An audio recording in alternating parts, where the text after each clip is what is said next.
kailangan natin 'tong bantayan. Oo. So anyway, I was to go back, yun ang Mm, first reason na ayaw nila ng human rights. Ayaw nila ng empowerment.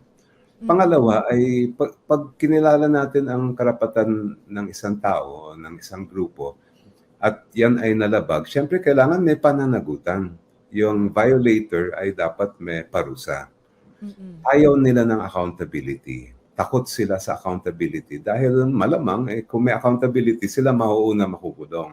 mhm, mhm, Pangatlo ay ito palagay ko yung pinakaayaw nila, eh. Ayaw nila ng equality. Ayaw nila na magkapantay-pantay ang lahat ng Pilipino. Gusto nila, number one sila palagi, kahit sa traffic, di ba? VIP, dadaan, etc., etc. mm, So, mm, yun yung tunay na dahilan kung bakit nila nilalait ang human rights. Takot sila sa pananagutan, takot sila sa na maging pantay-pantay ang lipunan natin. At takot sila na magkaroon ng lakas at kapangyarihan at boses ang iba't ibang sektor ng ating lipunan. At mhm, yun din ang dahilan kung bakit dapat i-push back natin.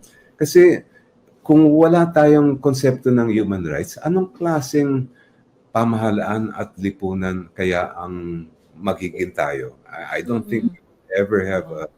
a, a country we can be proud of kung hindi natin kinikilala yung karapatan sa buhay, karapatan sa dignidad at karapatan sa pag-unlad ng Mm. bawat Pilipino. Alam niyo nga, Attorney Chal, I think yung pinakamalinaw na refleksyon ng sinasabi niyo ay yung napakalaking degree ng inequality sa hindi lamang sa Pilipinas kundi sa buong mundo, na kung saan maliit na porsyento lamang ng bilang ng mga tao ang nagmay-ari ng wealth ng mundo sa Pilipinas. Kasi sa atin po ang taas ng poverty incidence natin. Hindi lamang yung economic poverty na pinag-uusapan natin, kung hindi yung talagang class D&E, yung walang access sa matinong edukasyon, walang maayos na pagkain araw-araw. Kasama na dyan yung mga sumabog nung ilang linggong nakakaraan na 64 pesos na na pagkain araw-araw, 'di ba, nakakawala po ng dignidad. So, nag-agree po ako, no. Tama yung sinasabi niyo na maaring dahilan, maaring ginagamit lang nila tong propaganda na to na ang human rights ay para lamang sa mga kriminal, ang human rights ay para lamang sa mga elitista, dahil meron silang pinoprotektahan na status quo na ayaw nilang mabago. Gusto ko pa rin pong ipa mas concretize yung halimbawa. Halimbawa yung karapatan sa edukasyon o yung karapatan na i-develop yung ating sarili. Halimbawa po sa mga estudyante natin, sa mga kabataan natin, halimbawa yung mga iba may potensyal maging atleta o potensyal na maging magaling na scientist, kaso hindi sila nakakapag-aral. At dahil hindi maganda yung quality na edukasyon natin, yan po ay malinaw na violation din ng human rights ng isang tao. Hindi po ba?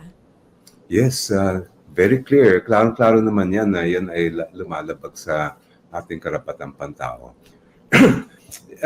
May isa pang aspeto yan ng Mm-mm. yung sa issue ng human rights. Kasi kung titingnan natin, yung mga malalaking tao, yung mga mayayaman, etc., makapangyarihan, hindi naman nila kailangan ng human rights eh. Kasi Mhm. makita lang ng iba yung mga bodyguard nila, yung magagandang kotse, etc. Naku, igagalang na yan. Ang talagang nangailangan ng human rights ay yung ordinaryong Pilipino. Yung Mhm. palaging nadedehado, yung palaging naaabuso.